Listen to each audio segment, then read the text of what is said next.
No, I am not an NBA analyst. I am not even really an NBA fan. This is not an NBA channel, but I just had to speak on this one. Mark Rogers TV, the voice of college football. So if you love college football and you're stumbling across me for the first time because you're looking for Cavs and Golden State Warriors analysis, yes, sign up, subscribe, follow me on Twitter, do the whole shebang if you love college football. But we're talking NBA Finals Game 1. Cleveland loses to Golden State 124-114. This had so many twists and turns and so many storylines, I just couldn't resist. I do love sports other than college football, in particular the NFL and Major League Baseball, but we talk NBA tonight. I enjoyed the game tonight. It was a hotly contested game, a tremendous game, and a remarkable performance from the greatest basketball player in history, LeBron James. And again, I'm not a basketball analyst, but I would make that argument right now based on what I've seen over the past few years in moving LeBron James past Michael Jordan. All right, in this one, LeBron James, let's talk of his brilliance. First of all, I have not seen the final stat line. It was something like 51 points, 8 rebounds, 8 assists. I believe that's his highest scoring playoff effort ever in his illustrious career. He tied the immortal Michael Jordan with 109 career 40-point playoff games. He will soon eclipse that and march on with many, many more.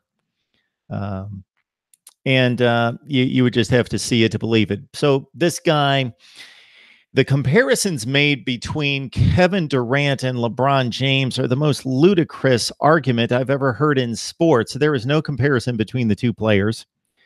If you took Kevin Durant and traded him for LeBron James, and James got to play with Klay Thompson and Steph Curry and Draymond Green and the rest of the supporting cast at Golden State, and Kevin Durant had to fill LeBron's role with Cleveland and not be able to take 7 and 8 and 10 minutes off a game and had to be a playmaker, this series would be a complete joke. Golden State would win every game by 25, 35, 40 points.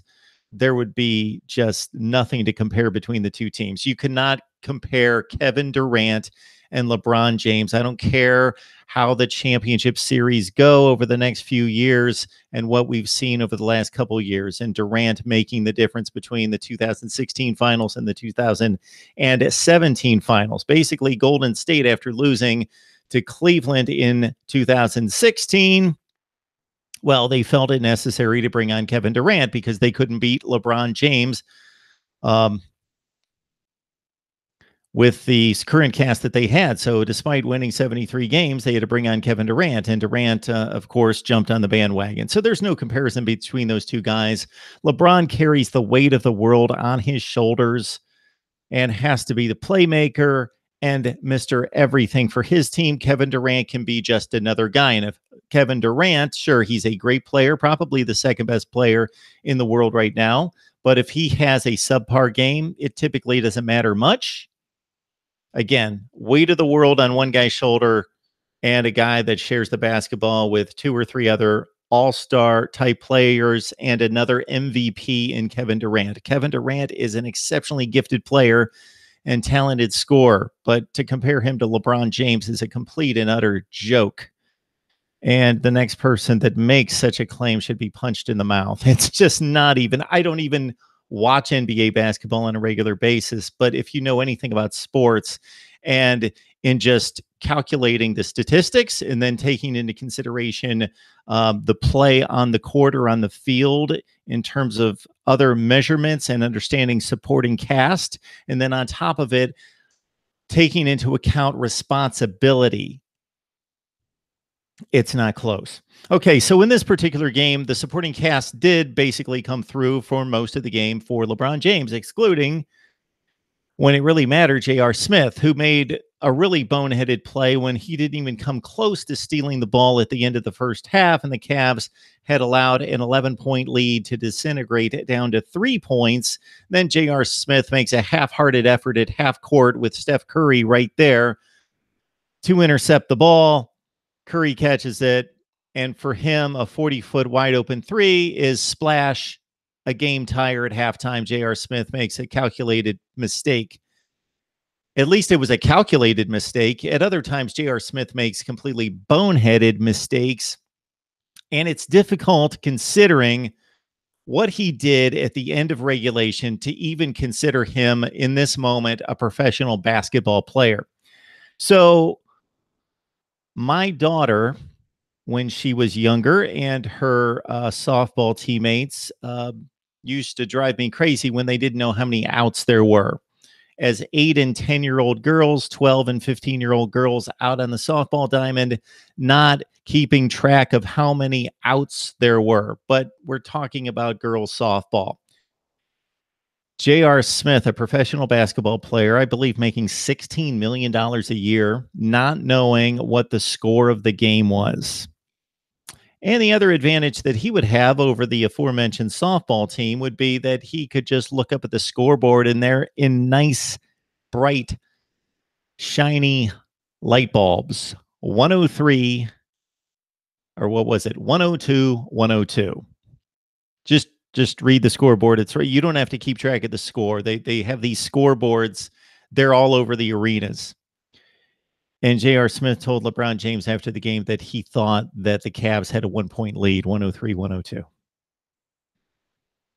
So J.R. Smith rebounds the ball after the George Hill miss, and he has a somewhat open lane and path to the basket as he rebounds it right underneath the basket, but there was a taller player in his way, so he could have made a move or floated it high off the glass or done something, or he could have kicked it out to LeBron James, who was wide open. He ran for his life with a basketball, thinking that the Cavs had a 1-point lead, and he, in all essence, blew the game for the Cavs. That was one of the most boneheaded plays I've ever seen. And this is a guy that makes boneheaded plays all the time, but not in this dire of a circumstance. The other issue I had with this game was the officiating in basketball is probably a tougher job than any other sport. At least there's a more of a gray area, more of a vagueness, ambiguity to fouls in basketball. That certainly baseball is the easiest sport to officiate. At least it's the most clearly defined between strikes and balls and out and safe. And then in football, holding calls are difficult. Pass interference calls can be difficult. There's some ambiguity there to a certain extent. But in basketball officiating, they have a difficult job interpreting the rules on the fly. I get that. But at the end of regulation, they were very inconsistent or consistently butchering the calls against Cleveland. A number of strips were apparent and obvious on replay that they were clean plays made by the Cavs, and they weren't called correctly. And of course, the LeBron James foul call after they had to look at it 18 times, even though he was not in the restricted area, clearly. And yes, he was sliding and probably shouldn't have taken that last little slide step. That may have been just enough for the officials to turn the call, but they should not have turned the call as explained by Jeff Van Gundy during the game broadcast, who clearly explained what a foul is versus what a charge is. So the officials blew the game, and J.R. Smith blew the game. George Hill missed a free throw. Had he made the free throw, most likely the Cavs win. The Warriors would still have had 4.7 seconds. So clearly they've won games in that manner before, but it would have been less than a 50-50 proposition. But guys miss free throws. He hit the first to tie the game. So can't blame George Hill. Just, again, J.R. Smith, I know he's a hot and cold shooter. There are tons of those guys in the NBA. They're a dime a dozen. So he hits, 8 of 11 threes one game, and then he disappears for 3 games, and then he comes back and hits 7 for 11, and then he disappears with, 3 for 30. So the hot and coldness I can take, but being a bonehead on the floor and not understanding the situation, there's no excuse for that. You got to keep track of the situation, especially when you've got a multi-million-dollar scoreboard hanging above your head. You have no excuse. So Cleveland, which I, again, not an NBA guy, not an analyst, but I watch the playoffs and I watch the big games. And I've been watching basketball for all my life, just as a fan. They clearly had their big shot in this game, and I anticipate that they're going to get swept and thought that before this game. I just don't see a comparison between the two teams. LeBron James is by far and away, it's not even close, the best player on the floor. But then Golden State most likely is the next three for sure, maybe the next four, and then Kevin Love. So when you have the top 3 to 4 players after the best player, and they're just so multifaceted and skilled in shooting, passing, running, and offense. And when they want to turn on the D, it is brilliant. We'll see what happens with Tristan Thompson and his antics after the game, in which he was obviously frustrated and fouled Livingston a bit flagrantly, and then went after Draymond Green, and Draymond Green acts like a complete moron, as he typically does. So there you go, Golden State, Cleveland. It's not much of a fair fight. Golden State had the best team in the league, despite losing to the Cavs 2 years ago. They basically blew the series. Cleveland, with a great effort, Herculean effort by LeBron and Kyrie Irving at the time to close out the series and win it. And I should look at the chat to see what you guys have to say about this. But then Golden State piles on the gravy train with Kevin Durant, and shoot, it's a business. I'm not blaming Golden State, their organization, nor their players. I would have thought, had they been more competitive, if those players, Steph Curry, Draymond Green, Klay Thompson, and the rest of the bunch, been more competitive, they would have said after that 4-3 loss to Cleveland 2 years ago, you know what? Our team's good enough. We are the best team in the world. We just won 73 games. We should have won this series. We're going to come back next year and win it. We don't need to tack on maybe the second best player in the world and build an all-star team to prove that we can win it. And maybe if Kevin Durant was a little bit more competitive, he wouldn't have said, here's the team that just beat me after I was up 3-1, and I've got to jump on the bandwagon because Westbrook and I can't get our troops together to go after these guys. I'm going to take the easy way out and go join Golden State. So LeBron James and this team getting to the finals is remarkable. It's just another remarkable storyline to his career. It's just truly amazing. I'm not a LeBron fan, but I just sit in amazement watching this guy take a team that may not have been as good as Indiana in the first round, and he brings them all the way through the playoffs. They certainly weren't as good as Boston. And then he plays this game tonight against the best team in the world. It's not even close, these two teams. And he is just by far and away the best player on the floor and the best player in the world. Therefore, and his basketball acumen is brilliant on top of his skills. And just to see him take over that game and late in the game and just basically think at one point in that game with about 3 minutes left, he figured, you know what, for us to win, I've got to have the ball in my hand. And basically, I'm going to muscle the ball to the rim. And if somebody's wide open, I'll kick it. But they're going to have to be wide open because his teammates, there were a few possessions there with about 5 minutes left in which he wanted to distribute the basketball, wanted to be that guy, the playmaker, the distributor, and they let him down.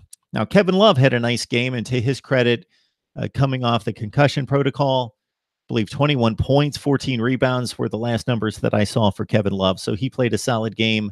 Larry Nance looked really good at times, but Golden State just way too good for Cleveland. And I will check out the chat. You guys can ask questions and make comments. And again, for those that watch me on a regular basis, I don't do this. I don't talk NBA, but I just had to, just considering the storylines of J.R. Smith, the bonehead, LeBron, brilliant again, the greatest player of all time, the Golden State series with Cleveland, and the way this thing has now made its way to a fourth finals. And then just the officiating was atrocious. It's horrible. LeBron will probably prove classy at the podium, and those guys get fined, of course, if they knock the officiating. But I probably wouldn't be able to hold my tongue. I would say we expect the officials to miss some calls. It's basketball. It's difficult to officiate, but that was just atrocious. It was just so one-sided in the fourth quarter. It was tough to watch from that standpoint. And yes, I like the Cavs. I was rooting for the Cavs. I wouldn't consider myself necessarily a big Cavs fan, or some would say not even a Cavs fan, my son. But I watch the games and I enjoy the games, and the athleticism out there is incredible. And I do want the Cavs to win. So, yes, am I biased? I'm slightly biased, but I believe that if you watch basketball and know the rules of the game, that you would agree that the officiating was bad, awful, botched calls in the fourth quarter. And then Golden State, to their credit, just blew out Cleveland in overtime. And I had a similar feeling that that was going to happen because Golden State's just flat out that much better. And number two, the Cavs just looked dismayed after not being able to finish the game, and they just had that look. And I don't typically buy into, oh, that team looks like it's shell shocked, or that team looks determined, or they look overwhelmed. I'm not one of those mind reader guys that you'll hear over sports talk all the time that read players' minds and psyches, but it looked like it was difficult for them to gather up the gumption to give it one more go in overtime. They just seemed stunned based on the calls and based on the J.R. Smith boneheaded play. Again, can we think of a worse play? Everybody goes to Chris Webber, but I don't think that compares to what J.R. Smith did tonight. All right, let's look at the live chat and see if there's anything there. And again, I hate to ruin my place here with college football. This is a college football channel. That's what we talk about all the time.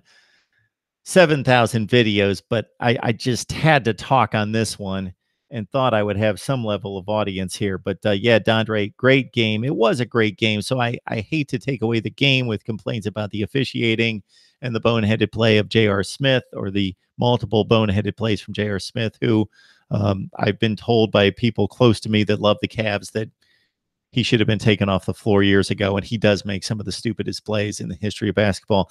And JaVale McGee, the guy that Shaq used to make fun of all the time, made one of his boneheaded plays where the guy's like 7'3" and he can't dunk half the time. It's hilarious. He was blocked by the rim and he practically fell down. That was funny. And that's going to be there. Cash Boy D. Am I bored? Well, let's see. We're going to do the top 5 college football players at every position in every conference, the top 10 players nationally. We're going to do Power 5 schedule rankings, 68 all the way up to number 1, FBS rankings from 130 to number 1. I also have a few requests for an LSU quarterback battle and some other things. No, we're not bored. I got plenty to do and I'm way behind, but just had to comment on this one. Cannot compare eras. You know, I understand that call, Dondre, that you can't compare eras, but these are careers that almost overlapped. Speaking of LeBron and Michael, we're not comparing Babe Ruth and Barry Bonds and Ken Griffey Jr. It's not one of those type comparisons from 6 decades ago. So they did play in similar eras. So you could make some comparisons. Mark, my cousin and I played the Ohio State USC Cotton Bowl on NCAA 14 and 150 to 43. What happened to the defense? NCIS Fanatic 21. Yeah, JR, that was bad. Game 1 was lost for the Cavs because J.R. Smith, yeah, he was lost. And I hate to, we're all human. We all make mistakes. We all should be given forgiveness. And certainly, Cavs fans, I hope you forgive J.R. Smith. But be a professional. You have to be a professional. Guys miss shots. Guys make mistakes on the floor. It's sports. There are mistakes to be made. But those kind of mistakes absolutely cannot be made. And it's just indicative of him. If any other one of those players on the court, especially LeBron, wouldn't have done that. I can't imagine Kevin Love would have done that. I can't imagine Kyle Korver would have done that. It's just indicative. It's just a reflection, a microcosm of J.R. Smith's career.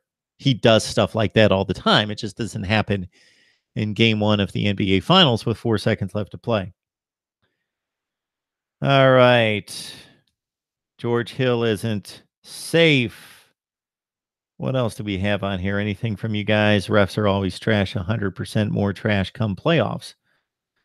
Who won the point spread? I believe Golden State was a 13-point favorite from what I heard. LeBron better ice his back after that performance. No doubt. Carrying that team on his back. Got a little help from Kevin Love. Actually, pretty substantial help, 21 and 14.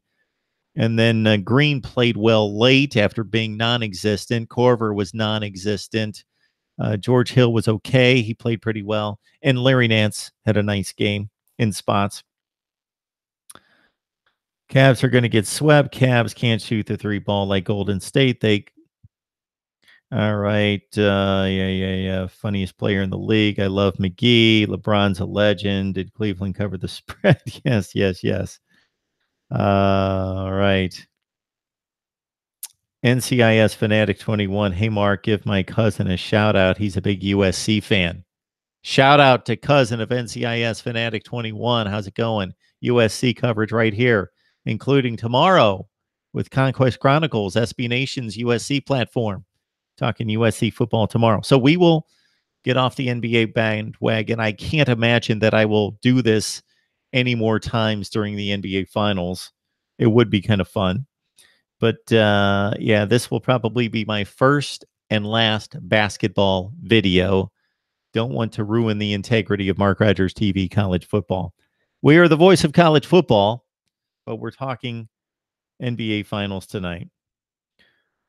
All right, guys. Anything else on here? Don't see a whole lot. Ricky says, I feel like LeBron has accomplished what he needed. Getting to the finals every year is his expectation.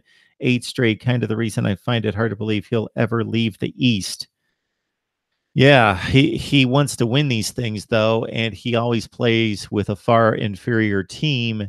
And what's remarkable to me is just that he what he accomplished 2 years ago in bringing that team back from 3-1 down against arguably the greatest team ever. And even playing as close as they did in the finals last year, considering the talent disparity, it's truly amazing. It's truly amazing. Where do you guys think he'll show up next year? LA? Houston? I heard the Knicks the other day. Or does he stay in Cleveland? With how they played, LeBron's teammates just proved to him that he should go somewhere else more deserving of his talents. Yeah, you would think so. Queen James, boo, Queen James. So JW Business, I would understand you're either a Golden State fan or a LeBron hater, and I understand people generally hate great players, even if they are not playing for a team that they're rival of their rival team. It's just human nature. For whatever reason, I don't think it speaks well of our human nature just to hate guys because they are just so amazing. Tiger Woods in his prime, people hated him. Tom Brady, people hate him. LeBron James, people hate him. People hated Michael Jordan. We could go on down the list of dominant players, and people just hate him for whatever reason. Now, I understand if you're a Golden State fan, why you would dislike LeBron James. But just to hate him just because he's great is kind of odd. I don't like all the jumping ship. Yeah, Leon. They can do whatever they want. It's their career. It's their livelihood. It's their family. Considering where they want to play, what organization they want to play for, where they want to build a house and raise a family, all those things can be taken into consideration. They are free to do it, but we are also free to critique their decision in this sports society. And it's obvious that Kevin Durant just wanted to win championships. And that's great. That's why these guys should be out there, besides the money, is to play and win championships. But there's one thing when you jump on and attach yourself to a championship team versus building one or being the guy that takes a team to a championship. And Kevin Durant, in all his greatness, unless things change and his team declines or he moves on to another team at some point and wins a championship, in my eyes, will always be the guy, despite his greatness, will always be the guy that couldn't lead a team to victory, but had to be just another guy on a team that was great. People remember greatness, not championships. Well, they remember both, but point well taken. And this is where sports analysis needs to be smart, and that's what we try to provide here at Mark Rogers TV. Not just the depth of, well, Michael's 6 for 6 in championships, and LeBron's going to be 3 for 9. So, well, he's the greatest. It involves so much more than that. We do know that Michael left after the 3 championships, and his team was still good enough with Scottie Pippen leading the way, minus Michael, to win 55 games or 57 games and make it to the brink of the NBA Finals. LeBron James left Cleveland the first time. They fell apart. They went from like 62 wins to 16. And then he goes to Miami. Obviously, they instantly win. He leaves Miami. They fall apart, and Cleveland goes from being nothing to an NBA championship caliber team. It's just amazing. And the playmaking skills are unrivaled in history, along with the ability to just muscle it to the rim and shoot from the outside. Doing those 3 things, running the team from the point, going to the rim with the strength of nobody we've seen, the strength and explosiveness, not the strength of a Shaq, but the strength and explosiveness to the rim, plus the 3-point shooting ability and playmaking ability from the outside as a shooter, as a creative shooter. He's got a ton of shots in his repertoire.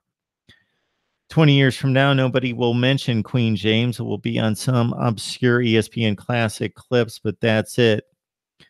Okay, JW Business. Do you really believe that? If you do, you don't have a clue. You have no idea what you're talking about. I think you know better, but you're just ranting. So I get it. You're a fan. You want to rant. You want to diss LeBron James. I get it. You obviously, unless this is the first basketball game you've ever seen, maybe this is the first series you've ever watched, or you just started watching basketball last week. Okay, if that's the case, I get it. But otherwise, you obviously are just railing on LeBron James just because you don't like him. That's fine. You're a fan. You're allowed to do that. But otherwise, I think there'll be a few people around who know who LeBron James is in 20 years. Jordan never played a team with more than 2 Hall of Famers. Somebody had a good point here. Martin, Miami fan Martin, how you doing? Martin Rosario. Jordan never played a team with more than 2 Hall of Famers in the finals. This Warriors possibly has 5. There's only so much LeBron can do. Yeah, it's yeoman's work that he's pulling off out there. It's truly remarkable. No strength or explosiveness, only choking. Yeah, you don't have a clue. Choking with 51. So high profile for so long, never got into a lick of trouble outside the court. Can't believe he gets so much hate from idiots. LeBron haters are lost. And again, I just think it's human nature for many of us just to try to knock down the top guy. Just some people are jealous of success, or I don't know exactly what it is. And I understand, again, if you're a Celtics fan, a Warriors fan, a direct rival of or in the path of LeBron James, that you wouldn't like him. Just like Dolphins, Jets, and Bills fans, and pretty much now at this point, the entire NFL can't stand Tom Brady. Understood. Cavs fans, Pistons fans hated Michael Jordan. The rivalry brings out the worst in sports fans. But if you're just an NBA observer, if you're a Nuggets fan or a Bulls fan or some other fan, and you just hate LeBron James because of his greatness, I don't know what that says about you. Skip Bayless, about to have a good time roasting J.R. Smith. And Dennis, if you know Skip Bayless's history, he'll find some way to roast LeBron James, despite this Herculean effort to lift this team to be able to compete with one of the greatest teams of all time, Skip Bayless is still going to find a way to blame it on LeBron as well. Isaiah, nobody has on Golden State has to be great for them to win. Exactly. We were making that point off the top that their stars rely on each other. They get to highlight a particular player at different stretches during the game. It's not Steph Curry from minute 1 to minute 48 through and through. They get the ball in their hands, they distribute it, they take time off. Those guys, man, you see Steph Curry when he takes 5 or 10 minutes off, or Kevin Durant, man, they get a big smile on their face. They're kicking back. They're just, you see LeBron James when he gets his 32 seconds of rest on the sideline. He's like, you can see the pressure and the stress practically emanating from his skull because he's concerned and worried that that team's going to blow whatever lead or whatever work he's done to that point. All right. If Jordan played in the era, he wouldn't be able to be as physical as he was in the 90s. You know, except for the hand checks, I don't know that the play was that physical. I think there are two reasons why we consider that era so physical. And I watched a whole lot more basketball in the 90s with the Bulls and the Jazz and the Rockets and the Knicks and all those teams going at it. The Heat were really good, of course.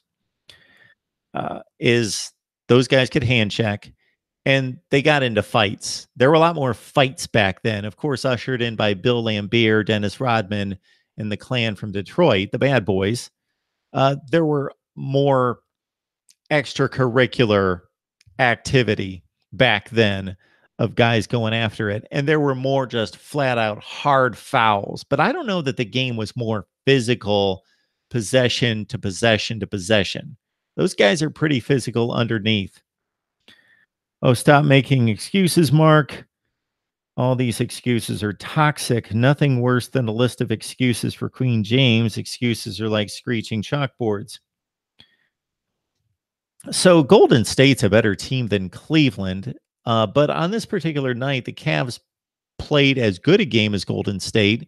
And I think if you watch basketball and you understand officiating to a certain extent, you see that the balance of the calls was not equal late in the game. And the one close to a killer for Cleveland was the LeBron James with a 2-point lead, taking the charge. So the Cavs would have had the ball with 35 seconds left and a 2-point lead. So they would have been in prime position to close it out. Still a lot of basketball to be played against a team like Golden State with 35 seconds left. But the probability of winning goes from about 50-50 to about 80-20 in that situation. JW Business, I appreciate you not calling anybody besides LeBron James names. So I appreciate your comments there. And I take it that you don't like LeBron James. So I would love to hear an explanation of what you don't like about LeBron James, because again, unless you're a rival or your team is a rival of LeBron James, there's not a whole lot negative to say about his basketball play and acumen. He is clearly, even if you would rank him as low as he possibly could be ranked, he's one of the 5 greatest players of all time. I can't imagine it being stretched more than the top 3 to 5 of all time. And again, I believe he's the best player of all time, and I understand the Jordan argument, and I think it's a good one. Jordan was favored in all 6 finals. LeBron in 9 appearances was favored in 2. Yeah, he hasn't had as good a teams as Jordan. Adam Silver is to blame for all these super teams. When you keep raising the salary cap, super teams will always develop. Who doesn't want to see Jordan hit that game winner? That's what it's all about, man. There was some interesting statistics laid out by ESPN last week, because the other thing is there is era and time bias. So some people tend to direct their bias more recent bias, because so-and-so's the greatest now, we think they're the greatest, period. Or there's a reverse bias of classic bias. meaning that we think of Kobe or LeBron or Bert, or not LeBron, my slip of my tongue, MJ, Bird, pick your player from yesteryear, and we forget the missed shots, the misplays, the bad passes. And ESPN threw out some comparative statistics of game winning shots taken in the final 10 seconds of playoff action. And LeBron's statistics were actually slightly better than MJ's. Now, we think, in retrospect, thinking back 25 years, that MJ just made every game winning shot. Kobe made every game winning shot. Saw some other numbers looking at Kobe's game 7 performance in 2008 or 9, whichever year the Lakers beat the Celtics, and he was non-existent in game 7. Had LeBron James played the game Kobe Bryant did that year in game 7, he would have been crucified. People would have just trashed him beyond belief. Reverse bias is just instinctively giving LeBron all these excuses why he cannot seal the deal, win the game with 50 plus points. Let me guess, he didn't have any help. He did it all by himself. No, he didn't do it all by himself, but he does more heavy lifting than any player in the history of the game. And certainly any player currently playing in the NBA. There is more put on LeBron James. Consider that he is, in a sense, a wing player or an off guard or power forward. Obviously, the positions aren't as well defined in professional basketball today as they were 30 years ago, but he plays a forward position basically, but he brings the ball up the court like a point guard. He basically plays whatever position he needs to on that possession. So he'll play point guard, and then he turns into the shooting guard. He's the driver to the basket, and sometimes he'll give the ball up and he'll post up. He didn't do that a lot tonight. He had the ball in his hands, but we saw him do that a number of times in the Celtics series where he would post up after bringing the ball down the court. You name me what player has done that all time after time. Yes, Magic Johnson did it in one game against the Lakers, game 6 to win the 1980 NBA Finals, when he switched from being a point guard to a center of sorts, and the offense still ran through him, and he went 42 and 14.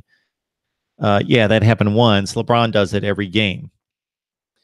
You misunderstood me. I'm saying the NBA playoffs is about great men and players being great. The fact that there might be a dynasty with no great players on it, it's unbelievable to me. No great players. So you would have to point out the team that is a dynasty that doesn't have any great players. It's a team sport. The goal is to win championships, not just show personal greatness. He should try boxing or wrestling. WWE is hiring too. Well, it is a team sport, and what LeBron James has done has not been matched in the history of basketball in elevating marginal teams, a team sport, to championship appearances. That's not been matched in this sport. Again, when Michael Jordan first left the Bulls to play baseball, the Bulls were still good enough without Jordan to be one of the 3 or 4 best teams in the league and come that close to the NBA Finals. They had 57 wins. They didn't fall apart. No, they weren't as good. They were missing, to that point, the greatest player of all time, but they didn't fall apart. LeBron's teams fall apart when he leaves, and this one will too. All right, folks, I keep hearing about all the personal accolades, but no explanation for losing repeatedly in the finals. Please explain. All right. Take Joe Montana. He won 4 straight Super Bowls. If he would have switched teams and played for the other team, the team that wasn't nearly as good as the 49ers, or played for some other team, he wouldn't have won Super Bowls. It's more than just one guy. Even in basketball, where one player by far has more significant impact on the game than in any other sport, even a quarterback, the team has to, you have to win as a team. Yes, so you can be the best player and not win. The best player doesn't always win every season because it takes the entire team to win. Missing the point there. Missing the point there. You just contradicted yourself. You made fun of LeBron, but you just said it's a team game. Okay. Let me explain from the top here. LeBron James, I believe, is the best player in the world right now, and I believe he is arguably the greatest player of all time. Okay. I believe that he has more responsibility placed on him than any player that I've ever seen play in the NBA. And there is no question, if you want to argue that he currently doesn't have the most responsibility of any player in the NBA, then that's just a joke. That's obvious to see that he by far has more responsibility placed on him than any player in the league. That's not even close. Now, of all time, we can have that argument. Therefore, he has been able to elevate a marginal team to championship status. No, he cannot beat 4 All-Stars by himself. He did that 2 years ago, but he had a Robin to his Batman and Kyrie Irving. He doesn't have that guy now. To pretend that it's Kevin Love, it's not Kevin Love. Kevin Love would be a nice 3 player, as he would be a number 3 or 4 option with Golden State. Kevin Love can hit an open shot. He gets rebounds. He has some nice post moves, but he can't create his own shot. None of those guys on the floor can create their own shots. That's why LeBron James has to run the offense and be the scorer and be the rebounder along with Love and make all the plays that convert themselves to assists. What you're saying is 100% correct and obvious. Thank you. All right. Thank you so much, guys. I appreciate you jumping on board. I don't know that there's anything else to discuss. We've got comments here about Dan Marino and Eli Manning. Don't know what those involve. So if you want to take this conversation into another direction, now that I see those names, Dan Marino didn't win Super Bowls, but he was a far better quarterback than quarterbacks that won Super Bowls, like Brad Johnson and Trent Dilfer and David Woodley, who went to a Super Bowl, and a number of other guys we can name who played in and won Super Bowls. That doesn't mean Dan Marino was not better than those guys. And Dan Fouts and Warren Moon were better quarterbacks than guys that won Super Bowls. It takes a team. LeBron James has lifted a team that otherwise would not possibly even make it into the playoffs. Based on past history, this team probably wouldn't. If you took the average player in the league at LeBron's position, put him on the Cavs instead of LeBron, Cavs don't make the playoffs. And if they do, they lose in the first round because he had to be Superman just to beat Indiana in the first round. Hey, Mark, I was just messing with you. You seem like a cool guy. I was just trolling. J.W. Smith, I appreciate you jumping on here and debating, discussing, arguing even. I love it as long as we're respectful. That is a great comment by JW's Business.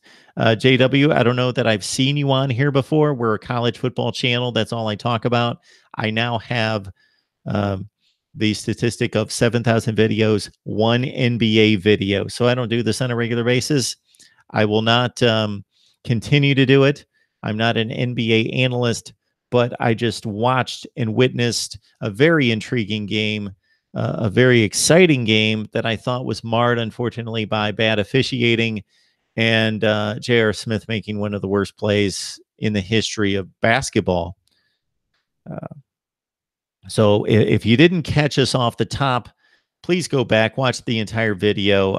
I hopefully made some sense with a few points and certainly want to hear your comments back, and I'll get to as many as possible. I was likening the J.R. Smith boneheaded play to a girls' softball team where 12 and 13-year-old girls forget how many outs there are. And not to be sexist here, the same thing happens in baseball. boys baseball, kids forget the outs.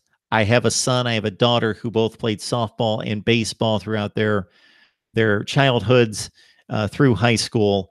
And I saw this time and time again. So I was likening the J.R. Smith losing information, losing sense of the situation, likening that to a player in baseball or softball, forgetting how many outs there are, except J.R. Smith makes $16 million.